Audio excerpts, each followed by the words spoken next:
Okay. All right. I never spoke like that before, so it's kind of a weird experience right there. Okay. So before we get started, today is going to be logistics. So it's going to be a little boring. I apologize. The excitement will start on Thursday. So today we'll go over a little bit of the Zoom features in case you still don't know. We'll go over Blackboard and then the syllabus, and then we'll call it a day. Okay, so before we start this, I want to get acquainted with you a little bit. So what I'm going to do is put in the gallery view. I'm going to get my roster. And so here's what we're going to do. I'm going to be learning your last names because it's easier for me to remember. So what you're going to do to help me out to remember your last names, as I call your name, I want you to tell me two things. The origin of your last name, what country is your last name from, and what is your major. Okay? So let's see. Aguirre, are you here? Hey, Hey, Aguirre.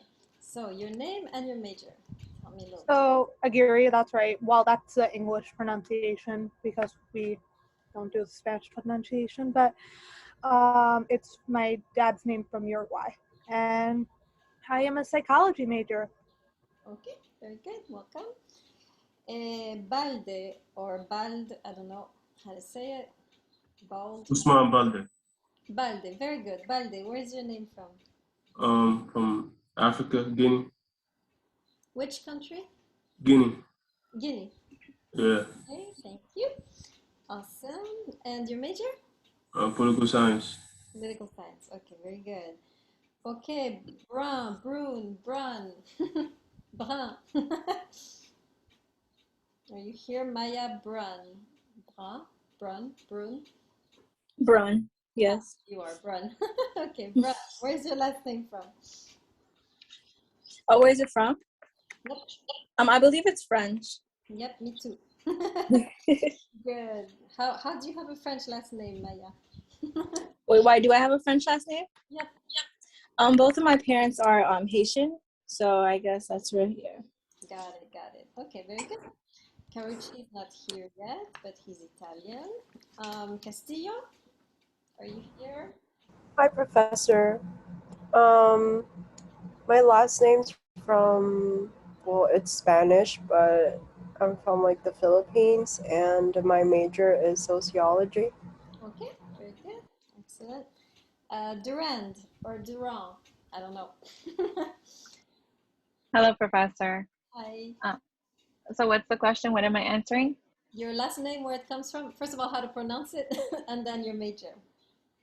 Okay, so my last name is Durand. That's my married last name. I believe it's French as well, but my ethnic background is Colombian. Colombian. Okay, yep, we have two French, sort of, by marriage and by nationality, or not nationality, but by culture, language. Okay, four, Faur.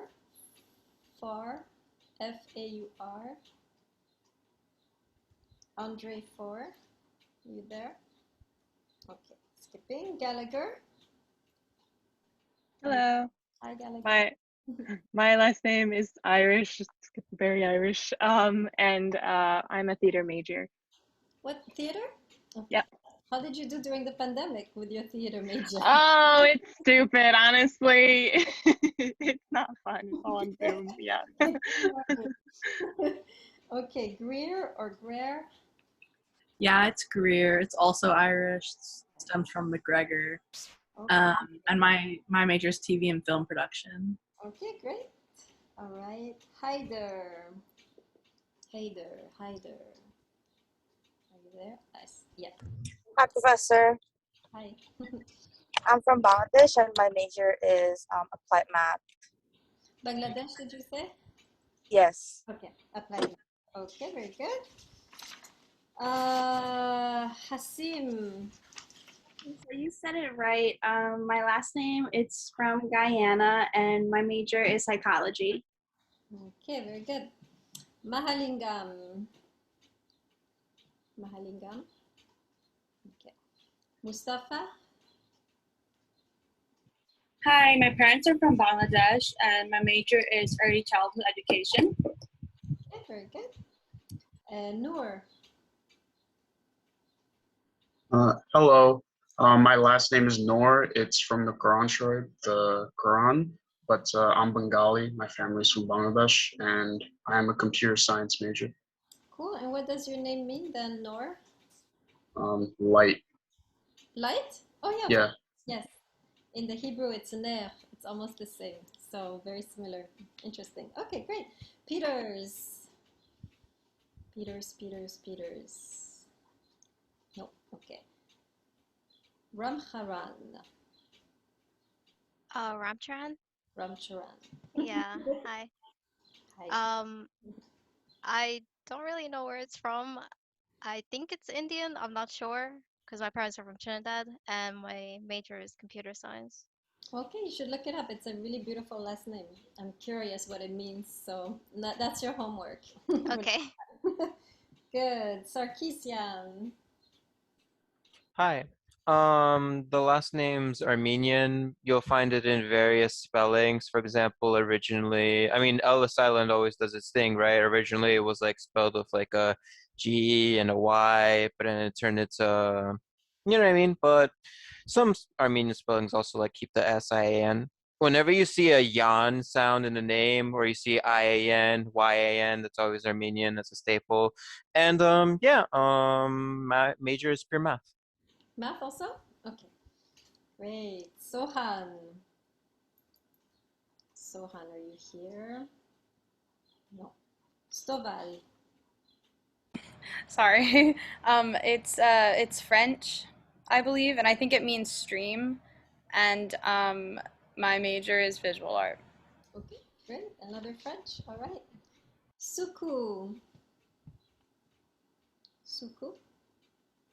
I thought I saw you earlier. No? Okay. Williams. Hi, hello. My last name is kind of universal. It's Williams. My major is nutrition and dietetics. You mean English? Universal. We'll put you as American, shall we? Williams. Okay, Jaeger. Jaeger. Okay. Who did I miss? Victor. What's your last name? Hi, everybody. My last name is Gonzalez, Gonzalez. Often the name is spelled with an S at the end, but my family uses a Z. The name is Spanish in origin.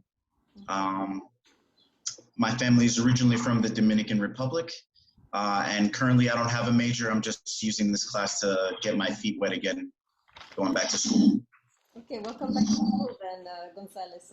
Thank you. Okay, I see Kanai, sorry, how do you say it again? Where are you, Kanai? Speak to us. I see your picture, but I don't see you. Or you're frozen. Oh. For some reason, I don't hear you. I don't know why. Professor, can you hear me now? Well, I haven't, I'm getting to you. Hold on a second. I'm just getting Kanai here who's frozen. I think, yeah, I think you're frozen. And Well, my microphone seems to have some problem you're at fine. that time. You're okay, actually. Kanai, we'll get back to you in a second. Okay. How do you say you? Xia? Yes, Xia. Xia, okay. Okay, Xia. my family name are from China. Of course, I'm Chinese. Well, my major is computer science. Computer science. Okay, great. Okay, who else did I miss? Kanai is still struggling. Okay, I see one new person, Haider. Show my roster. Yes. Hey, oh, I have you already, Haider, right? From Bangladesh? No. Haider? Speak to me. Did I ask you already?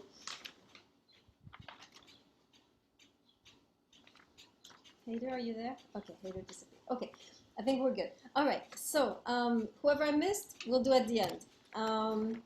All right, let's go over briefly the Zoom features. For those of you who haven't done Zoom yet, this is, I'm gonna test your, or those who have done it, I'm gonna test you. Right now, I'm gonna ask you to raise your virtual hand. So what you do, so all of you do it right now, so I know you can do it. You go to participants if you don't know how to do it, and once you're there, you will see the option to raise your hand, I think. Ah, okay, I see most of you are getting it. All of you should have your hand raised. Sarkisian problems? Gallagher? Any questions, Gallagher and Sarkisian? I see you have. I thought I knew how. Okay, I'm Yeah, in same participating. here. I actually forgot how to do that. Go to participants, and Yeah. then you should have the option, I think, either next to your name or at the bottom of that window. Do you see it? It could be in the more options because it wasn't in my participants. I had to find it in more. Ah, okay, thank you. You can also do it in reactions. Reactions. Oh, that's where mine is. Okay.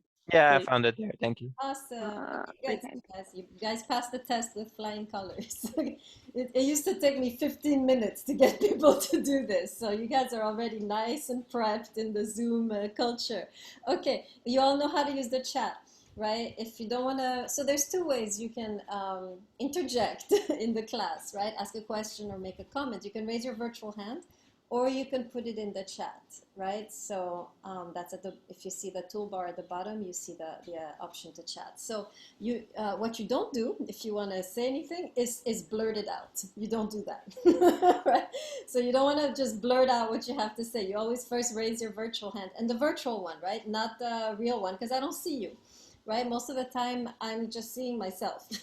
So unless I go to gallery view. So I won't see you unless you raise your virtual hand, right? So these are the two ways you can ask a question. Never blurt out, right? Always either raise your virtual hand or you put it in the chat. Okay, you can now lower your virtual hands. So I don't feel like any of you have a question that I should be addressing. Okay, now what we're gonna do right now is rename yourselves because I'm gonna give you a number which I will use to put you into groups. You'll have a small discussion time each time we meet. You'll have about 20 minutes discussion time. So you'll be in the same group each time. If you hate your group, let me know, I'll switch you, right? So you don't have to be stuck with these people, but I've set some groups, which I'll give you the number for. And then when you come into the classroom, you always put your number first and then your name. Okay, that way I can easily put you in the breakout rooms. So I'm gonna read you. So right now you're gonna rename yourself. So the way to do that is go to your little window and click on the top right hand on your whatever your screen where you are, and you have the option to rename. Are you seeing this? Okay, please lower your hands, people who have hands up still, so I know you're not. So Sarkisian, please, Castillo. Okay, so here are the numbers of the group. You're gonna put the number first, and then you're gonna put your last name is enough for me, right? Because I'm not gonna learn your first name. So Aguirre, Balde, Brun, and Carucci, you are group 1. So you can already rename yourselves now. Castillo, Durand, 4. Gallagher, you are group 2. Gonzalez, Greer, Haider, and Hassim, group 3. Mahalingam, Mustafa, Noor, Peters, group 4. Ramcharan, Sarkisian, Sohan, Stovall, group 5. Suku, Williams, Yager, Kanai, and Shia, group 6. Okay, so I want to see all your numbers. So Harris, problem? I didn't call your name. Is that it? Do I have your name? No, Harris, I don't have your name. Harris. It might be because I joined kind of late, like a few days before the class started. Okay, no problem. I'm gonna put you, let me see. There's a group that's missing a person, which is, I think like group 2 would be nice, except it messes up my roster now. Actually, no, I'll put you. Harris, yeah, because I'm missing 4. Okay, Harris, you're in group 2. Harris, Adam's iPhone, who is that? Hi, yeah, that's you said my last name, but not my first name, so I'm just kind of, I What's don't your know. first name? You said Jaeger.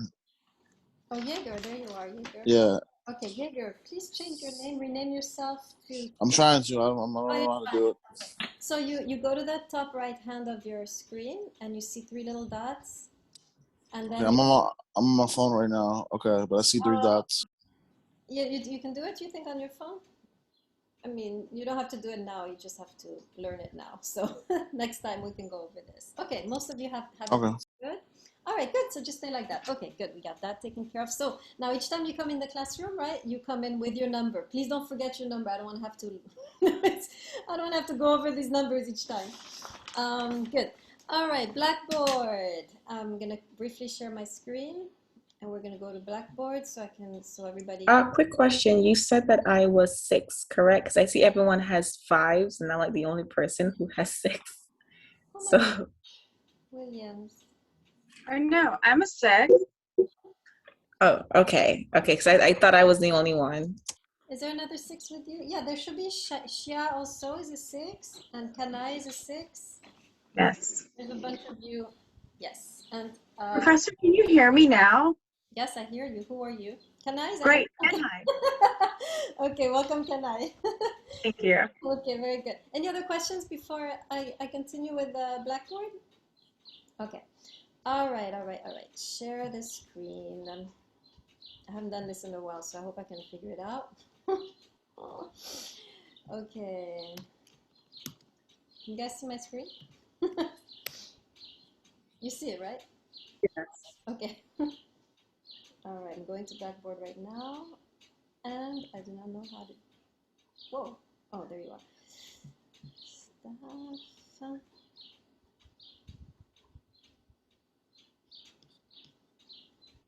Oh my God, so slow when you double. Like I can't double. This computer is so small. When I do 2 things at once, it just can't handle it. Okay. Where? Oh, there we are. Here is our class.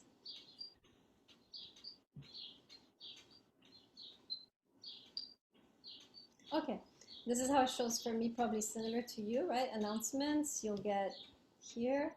Here, if you click on this, you get the syllabus. Now, here's the issue with the syllabus. I kept on changing it last couple hours. So if the most recent one is basically 5 minutes before class. So if any of you downloaded the syllabus before that, please download it again. Because that's the real updated syllabus, which we're going to look at in a second. Here's how you join the classroom. You just click on that and boom, you're in the Zoom classroom, right? Here, this will bring you, the recorded lectures will bring you to my YouTube channel, directly to our playlist, right? Okay, now here's the thing. This is where you hand in your work, all your work. Please open normally. Never know what this, okay. Okay, so these are the folders where you will be handing in your work regularly. The way you do this is, the way I want you to do this, don't do it any other way, is to drag the file from your desktop into this folder, right? So you would like have it minimized. Oh my God, what did I do? Okay, right, so your file would be here on your desktop and you drag it into the folders, right? So the RA means reading assignment, so we'll talk about that in a second. So basically every author, you have a reading assignment and boom, you put it there. This is your tests, these are your essays, and this is for late work, right? Only late tests and essays. I don't accept late reading assignments. So that's how you hand in the work. Now, oops, oh no. How do I get back into my menu? Oh, oh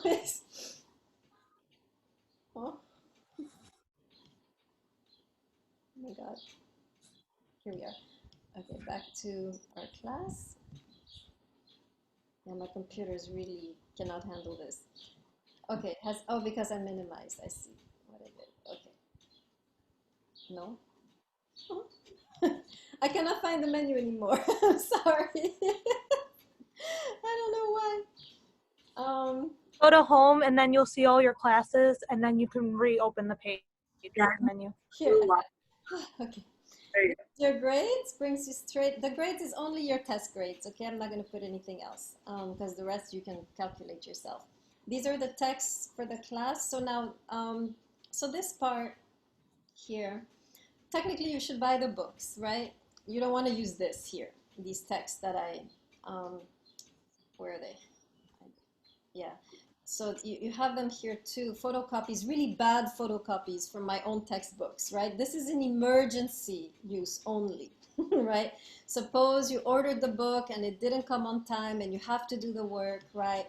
This is only in case of an emergency you can use these texts. They're not the whole text, they're just sections that you need. So this is only for emergency use, right? In case you don't get the book on time. This is my contact info, etc., etc. Okay. Any questions on the Blackboard feature? Good. Okay, now here's the thing. This is a little unusual. Nobody's doing this in any of your classes except me, I'm sure. But in case you didn't notice, as you hand in your tests, basically everyone can see your test, right? Because it's an open folder, right? The reason we're doing it like this is that it simplifies my life 1,000,000%. So we're going to do it like this. However, what I'm going to ask you right now, so please turn on your faces, all of you, is to make an oath right now in front of the class with your hand like this in the screen that you will not look at anybody's business. You will just do your test and put it in. You're out of respect for you, out of respect for everybody, and out of respect for me, you will not look at other people's business. You'll just hand in your test and leave. Okay, I want to see everybody's hand. Okay, some hands I don't see. Harris, Shia, Haider. Harris? Harris, where's your hand? Okay, thank you. Okay, I see everybody. Don't cross your fingers. I see no fingers crossed. What's this finger over here? Somebody giving me a finger like this. Hand. Okay, great. Greer? Okay, thank you guys. I appreciate it. This is really simplifying everybody's life. It's very complicated if I do it from a different way. And you're mature adults. You don't need to, you don't need to be supervised like little children. Okay, great. All right, so that took care of that. I think I have everything. Yeah. All right. Kanai, you have a question? I don't know why I can't hear you. Maybe you put it in the chat. Yeah, you freeze. That's the thing. You freeze, Kanai. I don't think your connection is good. So you want to put it in the chat and I'll take a look. Okay, any other questions? Shall we go to the syllabus? All right. Syllabus. So I'm looking, remember the recent one is 5 minutes before class. So if you printed it before that, it's the wrong one. Okay, so 4 to 6. So actually, okay, so I have good news. Good and bad news, actually. The good news is we're not going to take the full 2 hours, except on Thursday. I have to do it on Thursday. But in general, we're not going to take the 2 full hours. However, in return for this humongous favor I'm doing to you, I would like to ask you if it would be possible to have class on, exceptionally, August 17th. This is a day after the semester ends. So, is there anyone having a problem having class on August 17th? This is Tuesday. I'm sorry, could you repeat? You said you would end early. Yeah, so every day except Thursday, except this coming Thursday. This coming Thursday, I have to do the 2 full hours, but every day we're gonna do a little. We're gonna do less. We're gonna do an hour and 15 minutes or around that time, because it breaks up better that way. So we're not gonna do the full 2 hours, basically. So in return, what I'm asking the class is whether you are all available on August 17th for the last lecture on irigori. So how many of you are available? Put your hand in the screen. I should have asked, who is not available on August 17th? Put your hand in, it's easier that way. Noor, you're not available on August 17th? Noor, talk to me. Sorry, I thought you meant to raise your hand if you are available. My fault. I am available on Okay, August 17th. great. Karuchi? What's up? I'm available. I have my hand up. Okay, I'm asking who is not available. Oh. I switched it, sorry. Sarkisian? I'm available. I'm just asking, just out of curiosity, will Tuesday be the full 2 hours or just also an hour and 15 minutes? It's an hour, 15 minutes. Yeah. Okay, so it breaks up better that way. In addition to this, you will have one lecture you have to listen to per week, which is on the online, not in class. So you come to class twice a week, and then you will have an extra lecture, like an introductory lecture to listen on YouTube. So, which will be me, but recorded. Okay, great. All right, so we can keep the syllabus as is. I'm so happy. Okay, great. Another question. Yeah, okay, great. All right, so let's go. Let me tell you a little bit now about the content of the class. Whoa, what happened? What did I do? What did I do? Hold on. Why am I off? Ah, okay, I'm back. Okay, let me tell you a little bit about the content of the class so you know what to expect, what we're going to study, what's the general idea of the class. So class is supposed to be introduction to ethics, right? Which is basically the most boring subject I studied ever in college. It was the worst class I ever took. It was the only class that I failed. And the only class that I cheated on. So it's just to give you an idea how bad the class was for me, the experience. So I have reframed it for you, for your pleasure. I have reframed it to be the ethics of love. So, if you are in a relationship, or you want to be in a relationship, or you have just broken up from a relationship, this is the class for you. In this class, you're going to discover everything you didn't know about love, right? Everything that you did not understand about what happened, why did we break up, why it didn't work out. You're going to understand what went wrong, and you're going to understand how to create a sustainable relationship in the future. Or if you're going through rocky times right now, you're going to understand very clearly what you can do in order to not fix. I don't like the idea of fixing, right? We can't fix love, right? But it's what you can do to open up your relationship, to allow it to breathe, to heal it, right? I prefer that word, right? So this is really a fundamental class, right? This is a class you will never forget. This is the only class you will remember when you leave college because it's the only class that is directly useful to what all of us are struggling with, which is love, right? Love is not easy. It takes a certain amount of skill, of technique, I could add tact, right? In order for it to work, it's a craftsmanship, right? A relationship is not just something that we, that happens to us, right? Most of us, we just kind of stumble through our relationships, right? A relationship is something that you have to craft. It's something that you have to labor at. It's a work of art, and for this you need a certain techniques. This class will give you all the tools you need to go through gracefully any difficulty in your relationship, right? So I hope you're looking forward to this amazing class. So we're going to study 7 texts, 7 sages, 7 experts of love who are taken, of course, from the traditional canon of philosophy. So I'm going to introduce each one to you now briefly, so you have an idea of who you're going to encounter, right? In fact, I talk about encounter more than, homework, right? This class is a class of encounters, right? You're going to meet these amazing thinkers, and you're going to sit at their feet for about a week, each, right? That's how we've set it up. So I want you to introduce you now to these 7 sages of love that we're going to study. I have chosen them from a very wide pool, right? Some of them are very ancient, some of them are still alive. Some of them are from the other ends of the earth. Some of them are right here, right? This is a class where you will travel. You will travel in space and in time, right? This is why I compare this class to a kind of study abroad experience, right? You're going to meet some very ancient times. You're going to rather experience some very ancient times, read some very ancient texts.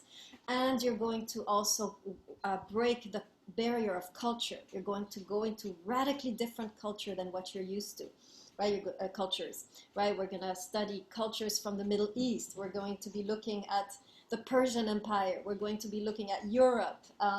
We're going to be looking at, trying to see, yeah. So these are kind of nothing from the States, sorry. I used to teach Martin Luther King, and then I dropped him, sadly, because I felt he was too easy to read. I didn't need to teach him. You guys should just read him. Okay. All right. So first, I'm going to put the landmark, right? So first stop in our course is the ancient land of Israel, right? And there we're going to sit at the feet of a very great king called Solomon, who composed a very ancient text on love called the Song of Songs. So this is the first text we're going to study. I'm actually working right now on this text, and I'm seeing connections between this text and the ancient love songs that you had in the Mesopotamian region. I'm seeing a lot of connections between this text and the writings about the Mesopotamian goddesses and so forth. So there's a lot of, this is a very beautiful and erotic text that we're going to study. And in it, right, in the poetry, hidden within the poetry, there is actually a lot of wisdom, which over the years I have tried to extract, right? This is not just a beautiful text. This is a very insightful text, right? This is a text where King Solomon, or whoever wrote the text, has hidden gems of wisdom for our use. So this is a very beautiful text, which we're going to study together. This will be our first stop. It dates from 1000 BC. Right? It's very ancient, 1000 BC in the ancient land of Israel. After we spent some time with Solomon, which is actually basically just this week, right? We're going to move to Greece, ancient Greece around 300 BC, and we're going to sit at the feet of Plato.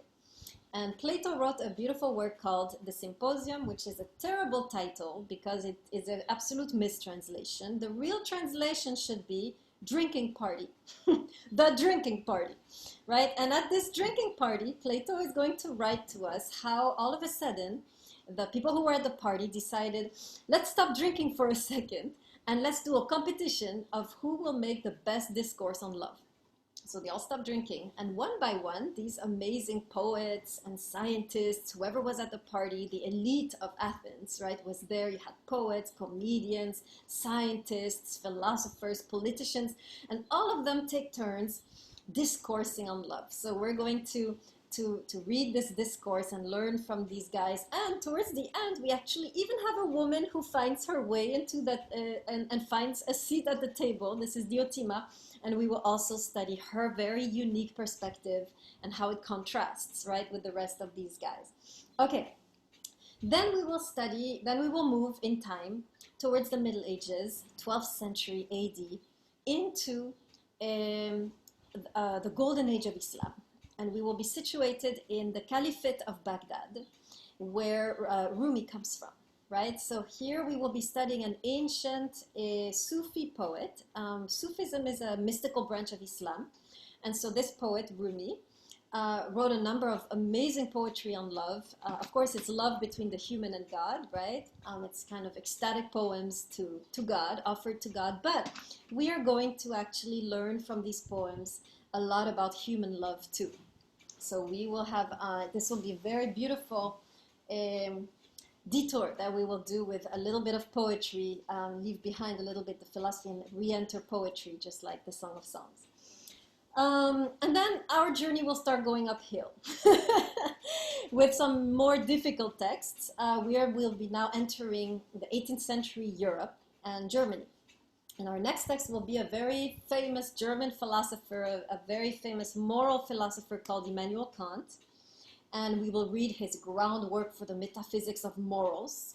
And there we're actually going to find a very interesting definition of respect and the connection between respect and love. Aguirre, you have a question. Tell me. Okay. So you had, I don't know if you mentioned this, sorry if you did, but you had mentioned that these are like from the 1800s. Are they going to be translated into current English, or are they going to be in Old English? No, you have to read them in the original. Okay. No, they're all translated, obviously. No. Recent English. It's okay, I almost had a heart attack when you said we had to read them in the original. Okay. Yes, you all have to go through your German and your Arabic and Hebrew.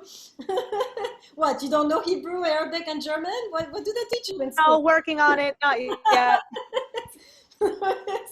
Okay. Yes, the translations are, I try to pick the translations that were the most accessible. So yes, don't worry. Okay, so Kant, right, respect, 18th century. Now we are then, after Kant, we will be moving a little bit north, still in Europe. We will go to Denmark, where we will discover Soren Kierkegaard, who is the father of existentialist philosophy. He is also kind of a dark, brooding type, right? He's very interesting. He's written a lot also on depression, on anxiety. So he's kind of like a dark, brooding philosopher, kind of like in the vampire series, you know, the dark vampire.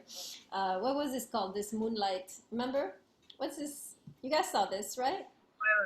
Remember the Twilight? vampire? What was his name? Who dated, you know, the girl, famous. Edward? What was his real name? Oh, the actor. Yeah. Robert Pattinson. That him, yes, exactly. So see that type of brightness? That's Kierkegaard, okay? That's so kind of very dark, brooding, very, very romantic, passionate. This is the kind of, and he writes in that way. So his phenomenal work, Works of Love, is a masterpiece, right? He's really, everything is coming out, right? And it's beautiful commentary actually on the Gospels definition of love, right? He's actually somebody who was an atheist or kind of an agnostic, and he stumbled upon the Gospels and the teachings of Jesus, and he was so moved by it. He never really became a Christian, right? But he was so moved by the teaching that he wrote this kind of magnificent work commenting on those teachings, right? So it's a very nice, if you don't know anything about Christianity, it's the best introduction, and then just stop there, don't go any further, right? It's a very, very beautiful introduction to the teachings of Jesus, right? Then we'll go, moving still, around the same time, 19th century, this is also 19th, 20th century, Martin Buber, Austria. Martin Buber actually was a religious Jew, who then had a crisis and then went back. He's kind of back and forth.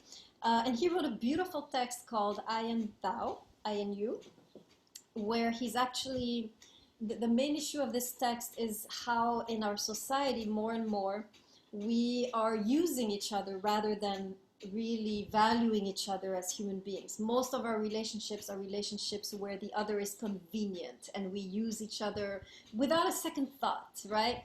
And so he's writing about how we are losing the ability to connect on a deep level with another human being, right? He's worrying about this. He's saying we are all now connecting to objects instead of genuine human beings. And his whole book is there to remind us, how do we relearn or remember how to connect on a deeper level, a way of connecting which he believes we have already forgotten in the 20th century. We don't know how to connect on this deep level anymore. And so this book is a kind of orientation, helping us to remember what it's like to really love another human being in a way that sees them as a human and not just as something we can use, right? And then we will finish in France, we have to, with a feminist, right? Philosopher Irigaray. And there we're going to go into, and this is going to be a fascinating journey, it's the last day of class. We're going to see, we will be talking more about sexuality, and we will be discovering really the feminine perspective on it, right? Which is not often talked about, right? We live in a very male-oriented society where even erotic desire is shaped a certain way in our culture, right? She's going to open up a whole new world when it comes to eros, right? And she's going to open up basically what we women always kind of felt but couldn't say, right? And this is both useful for women and for men, because we kind of we know this, but we don't know how to articulate it. So she's going to really explore it and articulate it so we can become more aware of our distinct erotic nature as women. And for men, this is going to be a breakthrough, because finally you will know what women want. So this is a very, very good text for both genders, I believe. Okay, so that's the program. This is what we'll be studying. Any questions on our journey together these next 6 weeks? Okay, good. Now, just a few words on buying the books. I give this spiel to all my classes, so if you've heard it before, I apologize. This is on why it's so important to buy the books and keep them, instead of going into Blackboard and lazily look at the terrible scans that I made for you. Here's why. There's 2 reasons why you buy the books. First, actually 3 reasons, right? First reason, you need the book for class, you need it for your test, you need to be able to engage with the book, to scribble in the book. We'll talk about the importance of scribbling in books in a second. Actually, this is a kind of a requirement to learn to really read and mess up your books by reading them and scribbling on them. So you really do need to have a lot of freedom and to be able to manipulate the book for the use of the class. Now, second reason is these books, I don't want you to see them as just textbooks that you study for school, right? These books are 7 people, 7 treasures, right? That you will want to keep to help you on your journey in the future, right? These are not just books, these are treasures, right? And so in each one of these books, we're going to dig a little and find some amazing treasure for our relationships. But these books are worth reading completely, right? From the beginning to the end. They're worth underlining. They're worth memorizing. They're worth having with you as companions so that you can go to them when you start to struggle again in your relationships, right? So you want to buy the books and keep them as companions on your love journey. And the love journey is very complex. It's beautiful, but it's at the same time, it's scary, right? It's amazing and it's treacherous, right? This is not an easy journey if you choose to make it. You need these companions. So I invite you to buy and keep the books as companions. Now, here's the third, a little more kinky reason why you should buy the books. So I want you to picture this. I want you to picture you've been dating someone for a little bit, and now tonight is the night that you invite them into your home. Okay, so you made everything ready. You started cooking something, right? Whether you're a guy or a girl, you'd all know, right? This is very important. Erotic principle number 1, learn how to cook one dish. Male and female, right? You do not know how seductive you are when you come with that dish, whether you're male and female. I come from France, and in France, every single guy can cook that one dish, right? And they can cook for you. And it's very sexy, right? So both males and females of the class, please learn that. So here you are cooking your dish, right, that you learned from scratch. And then your books are there, right? You have your books right here, right, on bookshelf. And your beloved comes in the house, right? And so you tell them, oh, please sit here, wait for me. I need to finish, what I'm doing in the kitchen. And what your beloved is going to start doing, if they're like me, is to scan your apartment and see who is this person really, right? Take a peek into the bedroom and look in the bathroom and look at the shelf. And all of a sudden now picture this. This person is moving towards your shelf. And this person is seeing on your shelf Rumi, Kierkegaard, the Song of Songs. And now they're realizing, oh my God, you're not just, good looking or pretty. You have a brain. You're amazing. You read this? I do too. You took the class at Dukan? Yeah, so did I. And you'll start bonding, right? Over this, you'll have something to talk about other than the latest show on, on TV. So if you had them 80% with the meal, 20% with the books, they're yours. You can just get on with it, right? So important to have your little bookshelf, because this will just break the last barriers between you and that person will crash when they see that you're not only a pretty face, you're also deep and spiritual. And you have a mind and you can think, and now you can share those books and you can talk about them. And you have no idea how this will help your relationship. Most couples die because of lack of conversation. It's true. They get bored. They have nothing to say to each other. With those books, you have infinite things to say to each other. Right. Okay. So I hope I have convinced you. Have I convinced you? Put your hand in the screen if you're good with the books. Now, you're going to buy them, keep them forever. Okay. Sarkisian, you have a question? I actually have a comment. This is kind of fun just because it's barely relevant. I haven't read it myself, but I've just seen experts of it, right? Apparently, former President Obama's most recent memoir he put out, right? He mentioned he actually read specific philosophy theory to pick up women in college. It wasn't that effective. What do you mean? It didn't really work. He found more friends than he found other friends using that method. He found Michelle Obama. I'm sure it worked. I don't think that was through reading philosophy theory, but No, I want to be very careful here. This is not philosophy theory. This is life, right? These are books that anybody around you will appreciate, I believe, right? This is not just books for academics or people who go to college. I think that you should share these books with your family, with your friends, right? Some of these books are very accessible, like Rumi and Plato and some songs, right? So don't hesitate, right, to share these with your significant others. Noor, you have a question? Yeah, Professor. So I have all the except one. I think Song of Songs. Yeah, Song of Songs. I found like copies of all the books and a Google Drive in them. Am I allowed to like post a link on the chat right now? You mean the link to the books?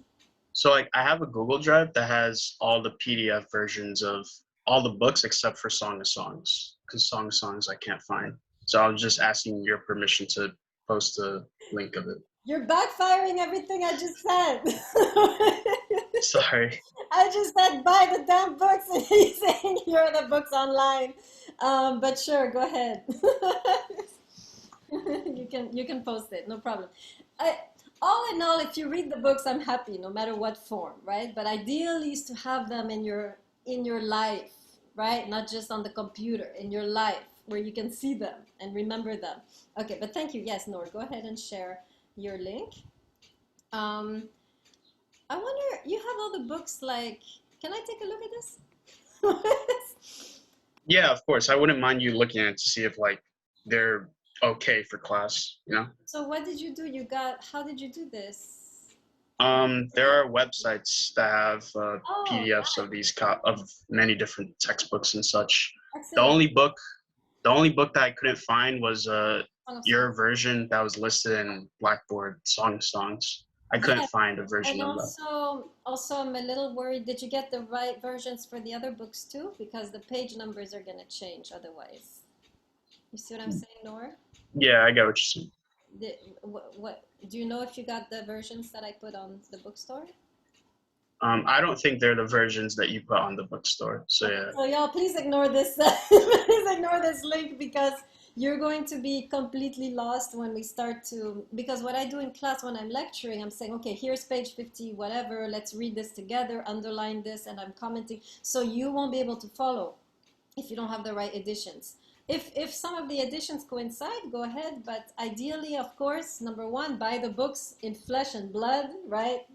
And then if you have an emergency, you can go to Blackboard or to this link, but you need to make sure it's the right edition. And so, Noor, maybe you can check and tell us next time how many books coincide. But be careful, right, to have the right edition. Okay, any other questions before I continue? Okay. All right, so now that I did my little introduction on buying the books, I want to do a quick initiation, how to read philosophy. Because I see most of you are not philosophy majors. Actually, I'm curious, how many of you took a philosophy class before? Put your hand in the screen. Okay, so maybe like half of you, or maybe a third of you did that, right? So that's good. All right. So for the rest of you, and also for you who raised your hands, I'm going to initiate you right now 4 steps how to read philosophy. Why I do this? Well, this is the reason. When you start to read philosophy, you're going to see a profound difference between what you're reading and what you're used to reading. Okay? Especially since nowadays most of you don't even read books anymore, right? Y'all reading Facebook or, or Instagram, right? So we are not used to anymore, number one, reading books, and number two, reading books like this, right? Philosophy, in a way, is going to really feel like a shock if you've never read it before, simply because when you read philosophy, it does not immediately become clear, right? Already you might have trouble reading in general, but philosophy is never immediately clear to you. It takes a little while to really get into the text and really know what the author is saying, right? So, so you will notice, especially when you start to read works like Kant and Kierkegaard and Buber, you will struggle to understand what's going on. And some of you are going to tell me, I didn't understand a word. What happened, right? Now, before you tell yourself, I'm not made for philosophy, this isn't for me, I don't have, you know, it's, first of all, everybody's the same. Me too. When I start to read philosophy, I don't know what's going on, right? Everybody. So let me talk to you briefly why philosophers write like this. And then we'll go over the initiation so you can enter these texts and feel at home, right, in these texts. So number one, this I've really thought hard, right? Why do philosophers write like this? Are they just trying to be elitist? Are they just trying to show off how smart they are? Why are they using all these big words, you know, and long sentences, right? What's the point? So this is really what's happening. Unlike most sciences or most disciplines, which are talking about the physical realm, the realm of the material, science, physics, well, not so much physics, but science. Well, yes, physics, not math. Science, physics, history, political science, most of what you study in school, languages, whatever, they deal with the material world, the world that we can see, that we can feel, that we can touch, that we can observe and analyze, right? Now, philosophy, actually dealing with a different world, kind of like math, right? This world is called the metaphysical world. Okay, so you have the physical, I'm putting it in the chat, right? The physical and the metaphysical. These are the two dimensions that we are a part of as human beings. We are not just physical beings. We are also metaphysical beings, meaning there is part of us which always goes beyond the physical. You can call it the spiritual part, the soulful part, the religious part, right? But there's a part of us which is always seeking beyond the physical.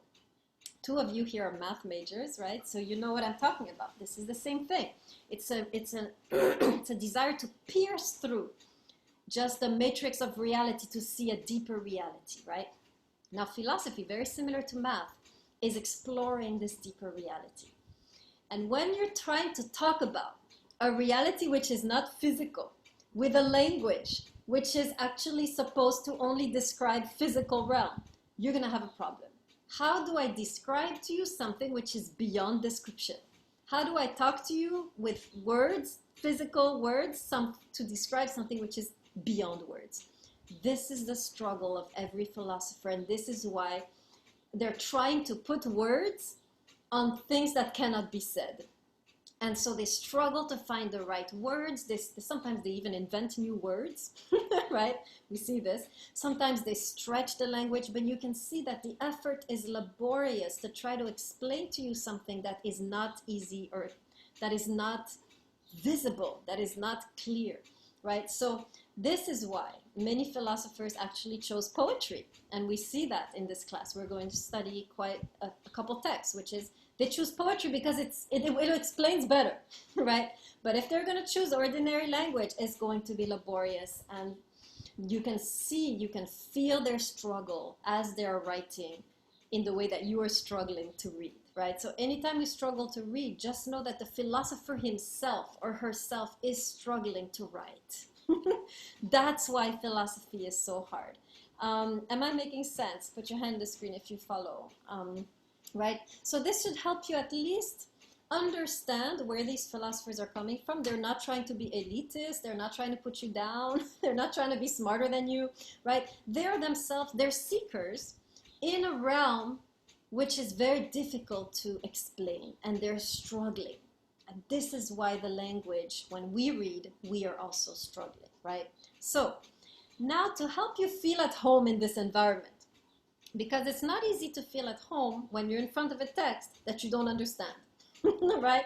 If you're in front of a text you don't understand, you don't feel at home. You feel alienated, you feel like leaving the room, right? You don't feel good. So there is a way, however, to feel good, even if you're in this difficult type of environment. So I have 4 steps. I'm going to write them in the chat. So number 1, first tool you will need, believe it or not, is a pencil. Why? Why do you need a pencil? Can anyone tell me? Why do you need a pencil? Because it erases. Because of what? It erases. That's true. I prefer a pencil to a pen, but what are you going to do with your pencil? Sarkeesian, go ahead.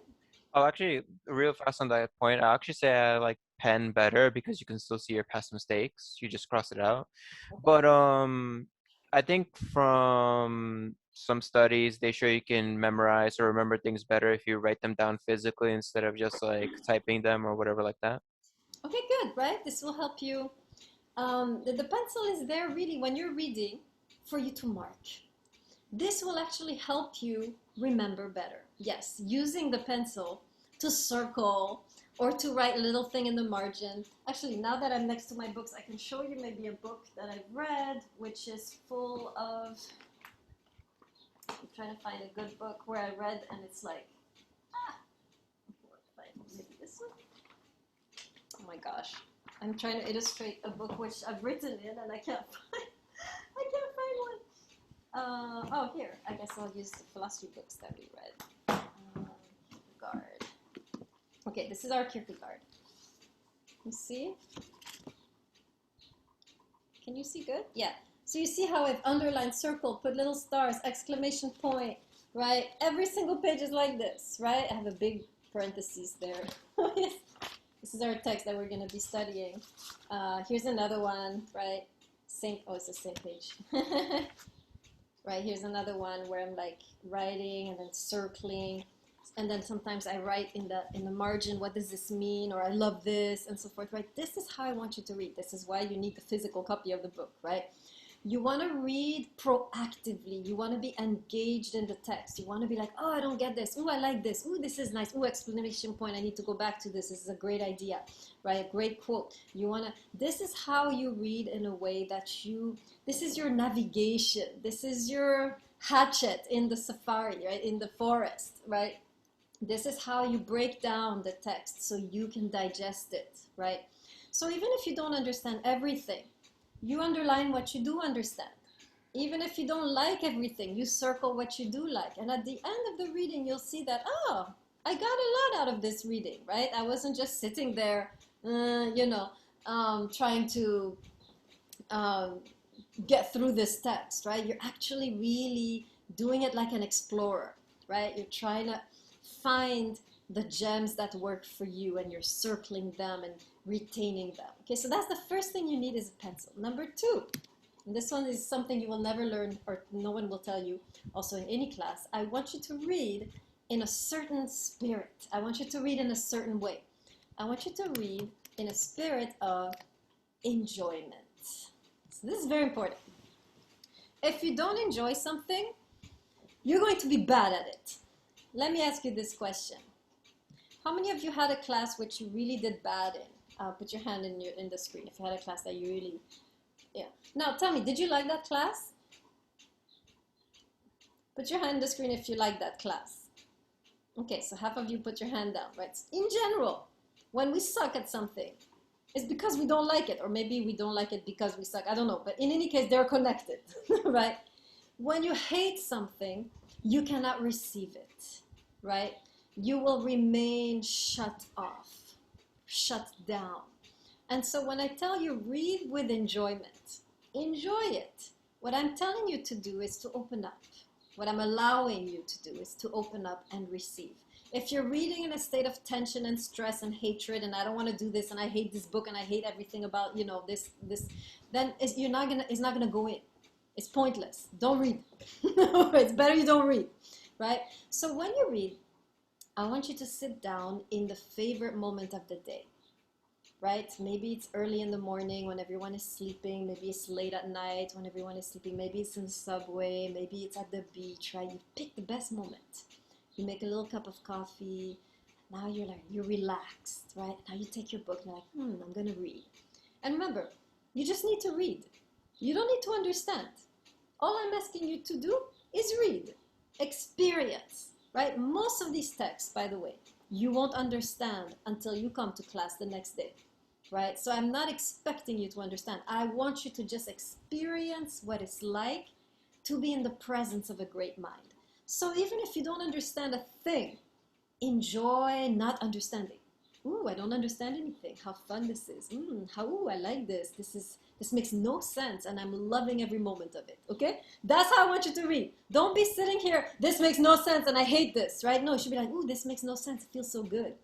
Right? It makes no sense. Ooh, I love it. This is such an incredible experience. This is such an adventure. I don't understand a word of it, and yet here I am reveling in this, right?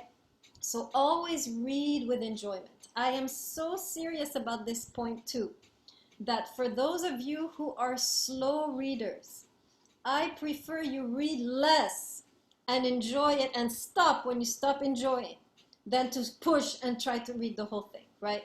So if you're a slow reader, read less. I prefer that you read less and continue to enjoy than you force yourself to read and you hate every moment of it, right? So this is a class where you can read slowly or read fast and you'll be fine.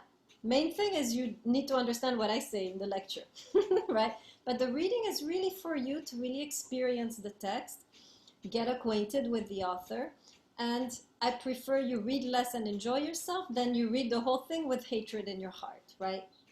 Okay, point 3. This is very important. You need to read with urgency. Okay, let me explain. This class especially, right, there is an urgency. Every single one of us has, is, or will struggle in relationships. Everyone, me included, right? There is an urgency here. Maybe today this text is going to reveal to me what I've been missing, right? It's going to show me the way out of this mess. You don't know. It could happen at any moment. You're reading Kierkegaard, you're bored to death, you don't understand a word, and then pow, right? There's this sentence changes your life, right? So you don't know when it will happen. You need to read with urgency, thinking that at any moment, as you're reading and seeking and really putting your heart in the class, you will have a revelation. The goal of this class is for every single one of you at one point to have an epiphany as to your love journey. This is the goal. I have conceived the class with as many diverse authors as possible so that at one point, inevitably, all of you will have a breakthrough. All of you will have a breakthrough, maybe several breakthroughs, probably several breakthroughs, right? So the class is conceived to help you have an epiphany, a revelation as to, damn, this is what I've been doing wrong. This is what I need to switch. And now I can navigate the relationship smoothly, or I can heal this broken relationship, right? So read with urgency, because the class is geared for you to receive a revelation. But if you don't have this urgency, if you're too laid back, right? If you don't put in the search effort, you won't get the epiphany, right? The epiphany or the revelation will come only to those of you who are really seeking out the text and the lectures, of course, and so forth, right? So really read with urgency. And finally, last point, you need to learn to read together. There are 3 things you should never do alone. Number 1, alcohol. If you start drinking by yourself, there's a problem. Number 2, drugs. Please, if you're gonna do it, always with someone. You might jump out the window by yourself, right? You never know where it will take you. Always you're doing drugs, you have someone who's sane next to you, right? And number 3, philosophy. You don't want to do philosophy alone, because philosophy can be intoxicating. You can become intoxicated with a worldview and forget to see anything else. And so sometimes you need someone from the realm of reality to kick you, right? To kick you and tell you, yo, this is not, you're misguided, right? So philosophy can become kind of an intoxication. You can become imbued by a worldview and you stop seeing anything else, right? So you need other people in your life. This is why I really strongly recommend share the books with others, read them together.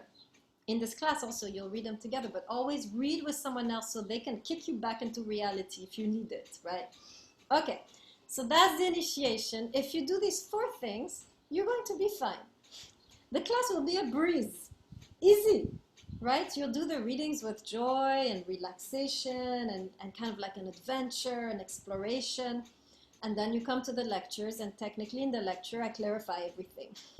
Well, at least what we need to know, not everything, right? So the main thing you want to really, if you're thinking about the grade now, which I haven't talked about, the main thing you focus on for the grade is the lectures, because that will be the content of the test, right? So that's what you really want to make sure you understand the lectures. And if there's anything you don't understand, stay after class so I can clarify it for you, right? You always want to make sure you get that part. You're allowed to not understand the text that you're reading, but you're not allowed to not understand the lectures. Okay, good. All right, any questions on the initiation?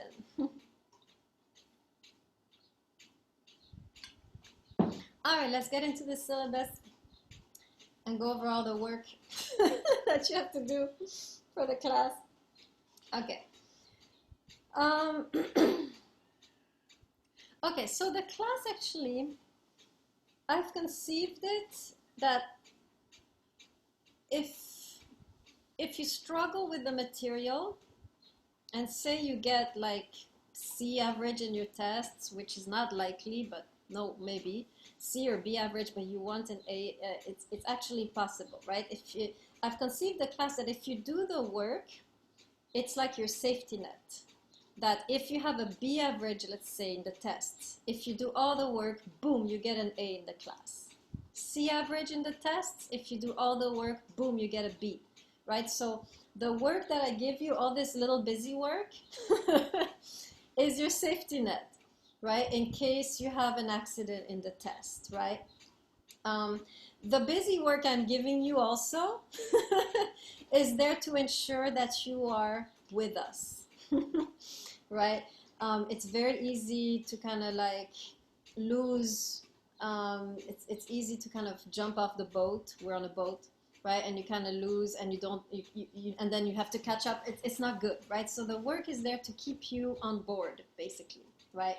Okay, so first of all, if you're following in the syllabus, I'm looking at course requirements, right? Attendance. So obviously you have to attend synchronously with your cameras on, right? As you're doing now, that's good. Okay, the reading assignments is the most regular of assignments. It's in the folder, it's always RA and then the name of the author, right? Reading assignment is very simple. Once you've read the pages that are assigned, right, you see each time you have reading assignment every day pretty much, right? If you look at the syllabus, you have, every day you have some pages to read, right? Anytime you have pages to read, you have a reading assignment. Reading assignment is very simple. It's one page. I'm going to write it in the chat. One page, single spaced, 4 paragraphs, 2 of which are questions and 2 of which are critiques. So basically the reading assignment is you beginning to excavate the text. So you're reading the text and you're obviously should be having some questions. What does this mean? What does the author mean by this metaphor? Or what does he mean by this concept? And I wonder what it is. And then you try to answer, right? In that paragraph, you use your imagination, try to answer, right? You'll be surprised how useful your imagination is in philosophy, right? The other 2 paragraphs are 2 criticisms, right? This time you've understood the text, but you don't agree. Like, oh, I don't agree with this perspective on love or on fidelity. I think it's, you know, I don't like this. And you tell me, right? So it's 4 short paragraphs, single spaced, and takes up the space of 1 page, right? Now, here's the hard part. This is the easy part. The hard part is, I don't accept late reading assignments. So they're due in the folder right before class. When class starts, you're in your groups and I'm reading them. And then I close the folder and that's it, right? So they're due right before class. If they're not in, they're not accepted, right? You lose the point. Williams, yes. Can you submit them before class? Like on a Wednesday or a Friday? Yeah, anytime. You just put it in the folder. Yeah, there's a folder for it in the drive, right? When you go to tests and assignments in the menu on Blackboard, it brings you to our drive with all the folders, so you can put them anytime you want. But right before class is when I read them, grade them, and throw away the folder, right? So you lose 1 point, right? So now don't panic, right? If you miss 1 or 2, it's only 1 point. But if you miss more and more and more, it will take a toll, right? So that's the reading assignment. Any questions? Any other questions on the reading assignment? How to hand it in? You know where to hand it in, right? The menu on Blackboard where it says tests and assignments. You click on that, boom, you have the drive that I showed you, the folders. You put it in the appropriate folder. Castillo. What exactly is the prompt like? I know it's 4 pages, but what are those paragraphs like? What does it, like, what do they consist of? So it's 1 page, 4 paragraphs. Yeah, so the first 2 paragraphs is questions you have about the text. So you're reading the text, for example, the Song of Songs, and you see that there's a metaphor that's used over and over again, and maybe you ask yourself, oh, I wonder what the author means by this metaphor. And it's just questions that should be sprouting in your mind as you're reading the text. Anytime you don't understand something or you're puzzled about something, you tell me about it and you try to answer it. And the other 2 paragraphs are criticisms. Does that make more sense, Castillo? Yes, thank you. Also, let's say you give an assignment today. When is it? When will it be due? So the all reading assignments are due right before the class. So for example, if you look on the syllabus, I see on July 8th, Song of Songs, pages 45 to 117, right? So that reading assignment is due on July 8th, right before class. Make sense, Castillo? Oh, okay. Yeah, thank you. Very good. Any other questions? I see Karichi has to leave, no problem. Any other questions? Gonzalez is clapping. Why? Professor, oh wait, no, I didn't mean to clap. I meant to raise my hand. Sorry. I'm just getting used to Zoom. The last 2 paragraphs, because each reading assignment, that page is 4 paragraphs, right? So the first 2 paragraphs would be those 2 questions that you have. The last 2, the critiques. Can you break down how you kind of want the critique to be formulated? Or is there any particular way? Or... Yeah, you can, I didn't like this idea. Very straightforward, right? The assignment is you kind of processing the text. So you can be like, oh, I didn't like when, you know, for example, Plato said this about love and I thought that was cheesy or whatever, you know, anything you dislike and you're like, you disagree or you, even some people, they put in that paragraph, they don't like the way the author is writing. They think it's too complicated. Like I've seen a lot of those too. So anytime you feel unhappy when you're reading the text, that's what you tell me about. Okay, understood. Thank you. Good. Castillo, you still have a question or you forgot to drop your hand? Okay, great. All right, so that's the main assignment. This one is, now, this is due basically every time we meet. You have something like that. So that's a very regular one. And you want to stay afloat with this because these points can take a toll if you miss too many, and they can boost you up, right? If you need a boost based on the tests, right? Okay, second thing we'll be doing every time we meet is the group discussions. And this is the first 20 minutes of class where I put you in the breakout rooms with your group. And in the group, you are discussing this reading assignment, right? So you hand it in, but you keep a copy for yourself, right? And you're basically going over, this is what I don't understand. And you kind of like try to answer each other's questions, right? If somebody says, I didn't get this passage, made no sense, and you know the answer, tell them, right? So this is where you're grappling with the text together. You're addressing each other's criticisms, right? Maybe one of you criticizes this, someone else disagrees. So I want you to be fighting a little bit, right? I want some infighting in your groups. So 20 minutes, you're basically discussing the reading assignments together, discussing the text together. Very relaxed, right? This is between you, I'm not there. And now here's the hard part again, right? This is all to help keep you on board. You will receive the point and be admitted into the room only if you're on time. Right? Because once I put everybody in the groups, I'm looking at your reading assignments and I'm busy. Right? So I'm not going to be sitting there putting you in the group one after the other like operator, right? Or what do you call these people in the building who open the door? Concierge? Is that the word? What's the word of the person in charge of the building? Somebody. Doorman. Yeah, doorman. Thank you. I like that. I'm not going to be sitting there like the doorman, right? And so you come on time, I put you in the breakout rooms, and that's it. If you come late, you stay in the big classroom by yourself with my picture. And you will miss that point, right? Again, it's not a big deal if you miss one or two, but it adds up, right? So be careful with that too. Any questions so far? No? Okay. Professor, I have a question. Go ahead. According to the syllabus, it shows the first reading assignment is the Song of Songs, right? Yeah. For July 8th. I'm ordering the book, but the earliest it'll come is July 9th. So This is why I put them on Blackboard. right. I'm sorry. It's just that like I registered for the class like a few days ago. That's No all. worries. I predicted this, right? So it always happens. Don't worry, you're not the only one. So yeah, anytime you have an issue like what he's mentioning, who are you? Let me see. Noor, was that? Nor, yeah. Right. Any of you have an issue like Noor throughout the semester, right? Especially now, most of you probably don't have the book. You go now into the Blackboard and you print it out. So you have the text. You should be fine. Any other Thank you. questions? Sure. Any other questions? Okay, good. Some of you still have your faces off. Why? Balde, Shia, Haider, Williams. Please turn on your faces. Good. All right. Now, the audio question.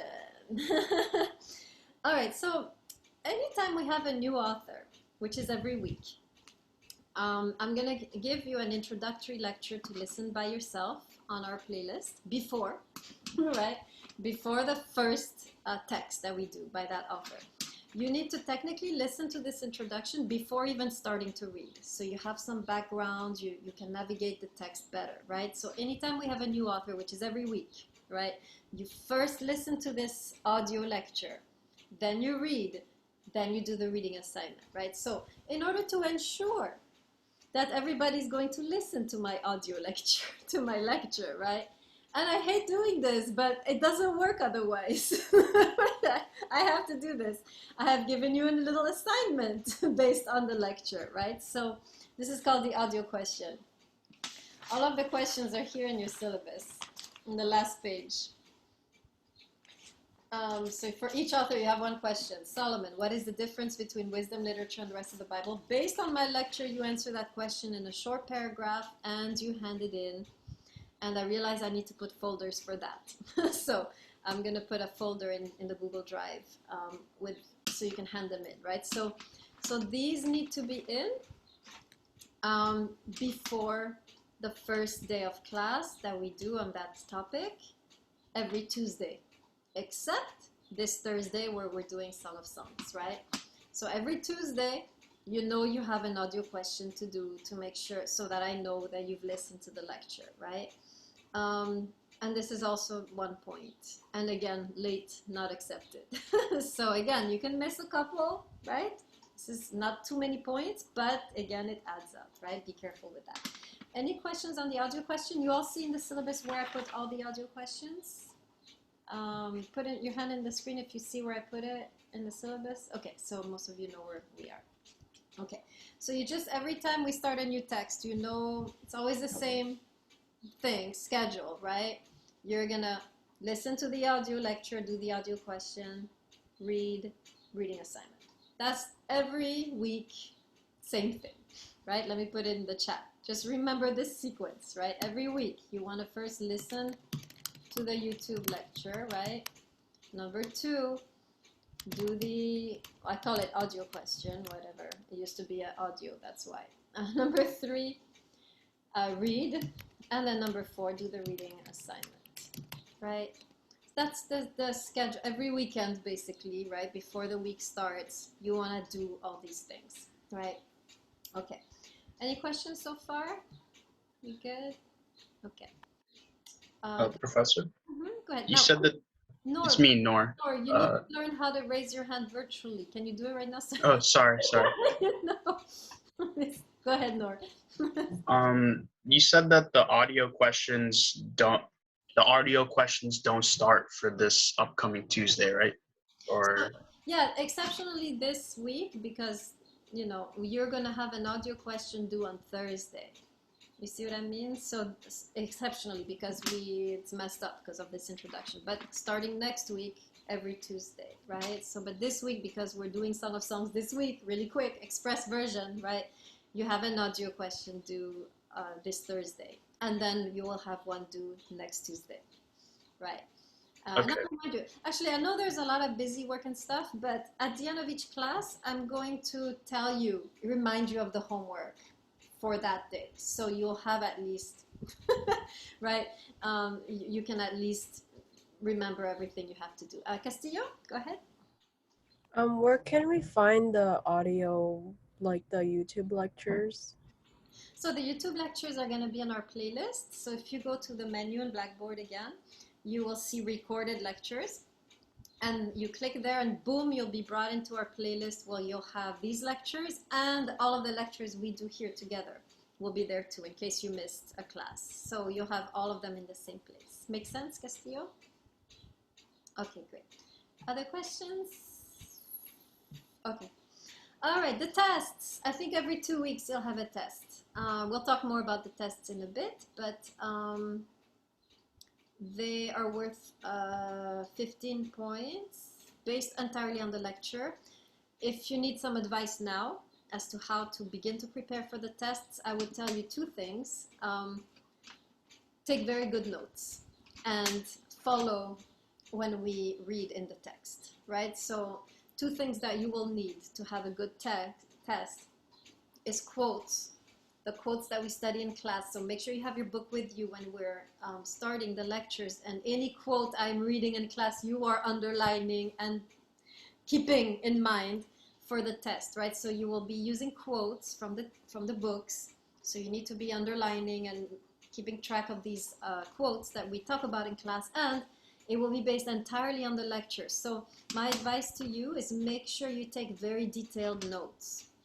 Right? When you're doing the test, it's a way for me to know how well you're taking notes. So especially in this class, you're probably not used to this because this is European style. This is not PowerPoint style, right?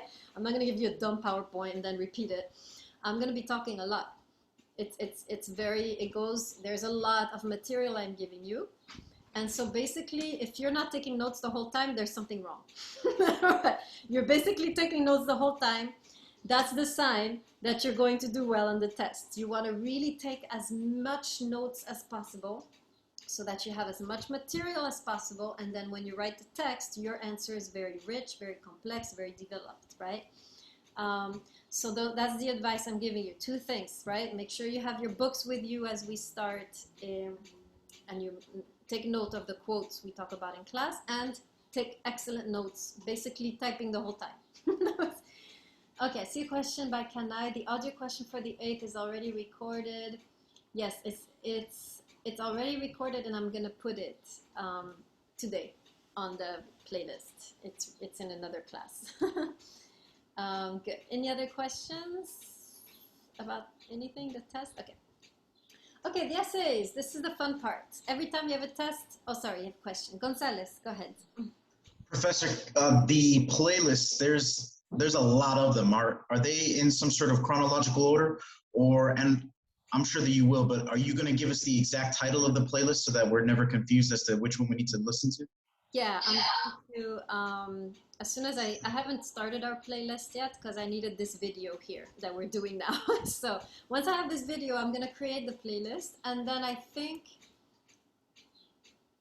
I'll leave the link as it is, but you just look for our playlist, which will be called PHIL, I'll put it here, PHIL 104, Summer 2021, right? That will give you immediately where to look. Because I think, yeah, or maybe I'll direct you directly to it. I don't know yet. In case I forget, you know to look for it like that.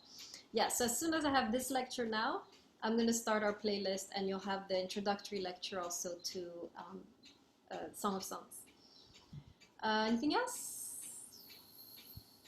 Okay. All right, the essays. Essays is the fun part.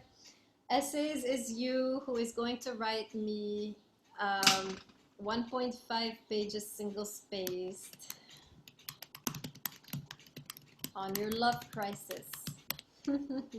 This is a very personal essay. This is in order to help you start thinking through your own life in light of what we have studied. Now, you don't have to pick you. You can pick someone in your surroundings, right? If you don't want to talk about your love life, you don't have to, right? Ideally, you should, though, because this is the opportunity for you to really think about what you're struggling with. So in this essay, I want you to do two things. Pick any type of relationship crisis you're in. Relationship that's not going well. It can be with a romantic partner, it can be with a parent, it can be with a cousin, whatever. It can be somebody else's relationship crisis. You can do that. Your parents, your sisters, right? Your roommates. Pick a crisis. Doesn't have to be you. Better it's you because you can think about yourself, but it doesn't have to be. And I want you to try now to unravel the crisis based on the text that we studied. So I want you to become a kind of therapist, right? Based on what we learned that week or those last 2 weeks, right? What advice can you give these two people, or what advice can you give yourself in order to help unravel the knot, right, of the crisis? So it's very personal. You tell me, so two things. You tell me the crisis, and then you tell me what would Plato have said or Rumi have said, what would be the advice of Kierkegaard, what would be the advice of Kant, right? The writing is complete freestyle. You can write however you want, with how many spelling mistakes you want. I don't care. I just want you to think about the text and connect it to your life, right? It can be a letter to yourself. It can be a journal entry. It can be a letter to the people, right? Doesn't matter. Sarkisian, question? Hi, yeah, I'm a little bit confused about what you said earlier. It can be any kind of relationship with just like family stuff or romantic specifically, and it can just be about anyone. Yeah, you decide, right? If you want to work on yourself, you can do something more personal. If you want to kind of like be more of a observant, you decide, right, what you want to do. I'm asking, is it about any kind of relationship or just specifically a romantic relationship? Well, I'll tell you, one person, they did an essay on their fish, and another person did their essay on the relationship between them and a cheeseburger. So, you know, it's pretty wide. Ideally, though, for your sake, right, you want to take the exercise seriously so you can start thinking through, right, your own journey. But it's very open. I really don't care as long as you're thinking through a crisis with the text. Any crisis, doesn't have to be yours, absolutely. Does that answer your question, Sarkisian? Yeah, that completely answers it. Thank you. Okay. Any other questions? Okay. We're almost done, guys. I'm getting tired too. All this logistical stuff. Good. Okay, yeah, good. Final project. Okay, final project. I had to do this. So final project is you are going to have the honor and privilege of reading one of my works. This is a reflection I wrote on the Song of Songs, which we'll study this week. But the reason why I have you guys read this is that this reflection is based on everything we studied in the class. I am bringing, this book was really a synthesis, right, of this class. It was kind of the fruit of these years of teaching this class. So in this book, you will see all the philosophers that we've studied. Kierkegaard, Buber, Kant. I'm quoting all of them in the book. So it's a very good kind of like summary that you will be able to have of the class. Hold on, I need to plug in my computer. Okay, yeah, so this book is a commentary on the Song of Songs. Oops, sorry. Am I back? Yeah, it's a commentary on the Song of Songs. Whoa. I don't know why my image left and why my computer is not charging. Okay, I have a problem. So I'm going to conclude very fast. Let me just fix the camera at least. Hold on. Okay. Good. It's much better. All right. So you should ideally read this book towards the end of the semester because it's a summary of everything we've done, but you can start now. It's very expensive on Amazon, so I don't require you to buy it. The Kindle version is around $15 or $20, so you could get that, or I put a PDF in the on Blackboard. So you can decide if you really want the book, go ahead and buy it. If you think you want the Kindle, you can do that. Once you're done reading the book, you write me a review on Amazon. You will see there are a bunch of other reviews from a bunch of other classes. This is how I market my stuff. So you will be part of this experiment of mine. Okay, I think we've covered everything. Any last questions?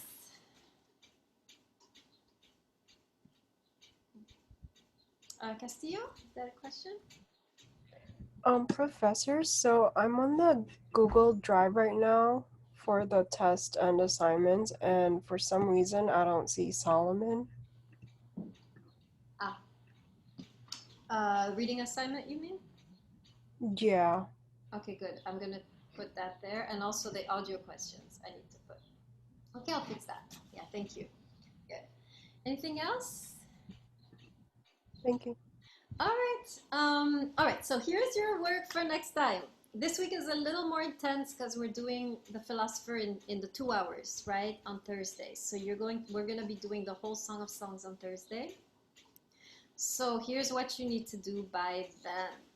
So please listen to the YouTube lecture I'm going to post now, which is the introduction, right, to the Song of Songs.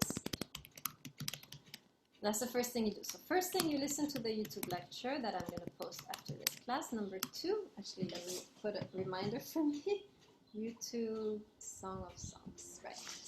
Second thing you're going to do is do the audio question based on the lecture and hand it into the folder, which will be called audio questions, right, that I'm going to put also now. 3, you'll read the whole Song of Songs. It's not long. I know it looks like a lot of pages, but it's a poem and it goes very quickly. Read Song of Songs. And number 4, do the reading assignment. And I think that's it. Yes, that's it for next time. Questions? Okay, guys. All right. Good luck. Enjoy the Song of Songs. We're going to study it. So next time, just so you know, we'll have a 2-hour class, right? Exceptionally. Because I have to finish the Song of Songs I have to do the whole thing in one session. So, and then we'll be less. All right, guys, I will bid you goodbye. I will see you in a couple days. If anyone still has questions, you can stay. But the rest of you can go. I'm going to stop the recording. Thank you.